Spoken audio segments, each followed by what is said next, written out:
chorizo refried beans tacos. They're so delicious with chile serrano and chile poblano on the side. Very, very delicious. Hi, welcome back. This is Dragonite. Today I will be making delicious refried beans with chorizo and tacos. And if you want to know how to make them, well, then you're the correct zone. Okay, on my iron skillet pan, I used 1 chile poblano, 2 serrano chiles, 1/3 of an onion, and 5 tablespoons of oil. You can use any oil that you want. It could be like a strong flavor or it could be a soft flavor. It's up to you. Okay, I used safflower oil. Okay, so you'll know that your chiles are ready when it has a caramelized color like the one on the video. I will be adding a little dash of apple cider vinegar, okay? Maybe like 1 tablespoon of apple cider vinegar, okay? Just to give it that tang. Now I'm going to okay, I cooked these beans yesterday and they're leftover beans. I'm going to be using them to refry my beans, okay, so I don't waste food. Now if you want to know how I refry my beans, I will be leaving the link down below on the comment section and under the description section, okay? Okay, now that my beans are boiling, they're ready for me to refry them. Okay, so on a hot pan, this is the same oil that I use to cook my chile serrano, chile poblano with onions, and it's going to give the refried beans extra flavor from the oil.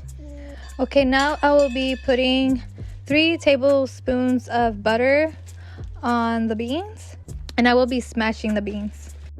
Okay, so I did this for approximately 5 minutes, and then the beans got a very soft texture, and that's definitely how you know when they're ready. But be careful if you're cooking them in high temperature to make sure that you continue to add the water quickly, and if you're cooking them at lower temperature, well, then you can take your time and add the water at a slower pace.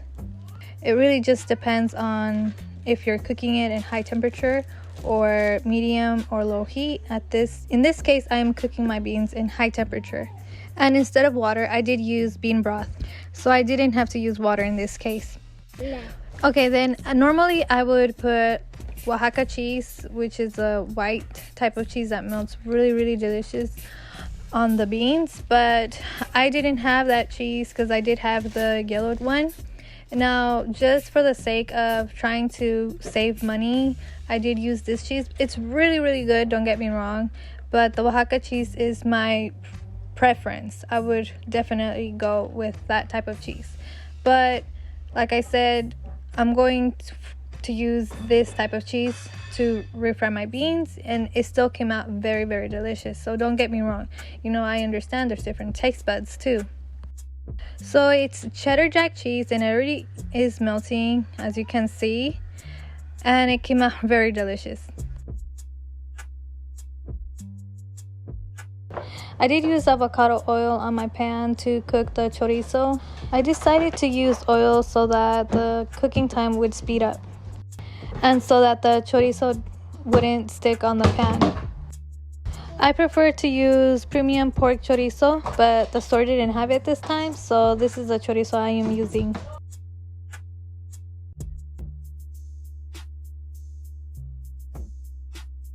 Okay, you know that the chorizo has fully cooked when it changes color or it gets like a different type of consistency that looks thicker, and it looks like it just cooks in little circles. So once the chorizo is ready, you will pour it on top of the refried beans, and then you will mix it.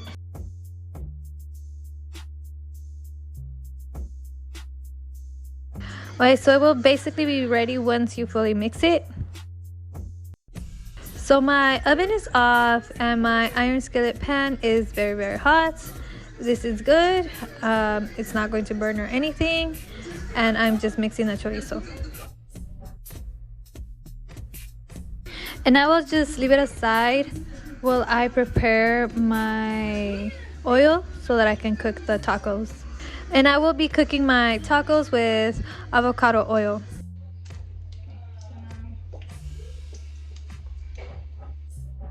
I will be putting my tortillas on top of the hot oil, and this will ensure that when I fold them, it will not tear or rip in the middle.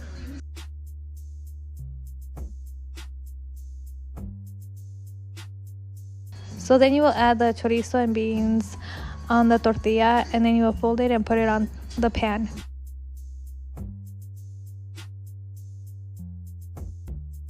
Okay, and then you will be frying your tacos until they have a caramelized toasty color.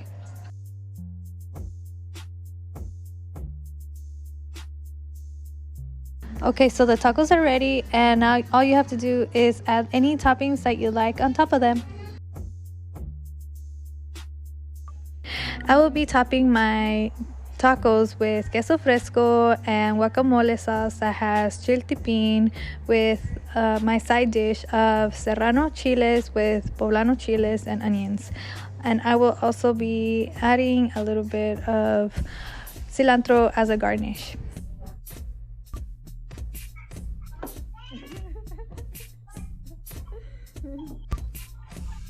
If you like this recipe, don't forget to subscribe.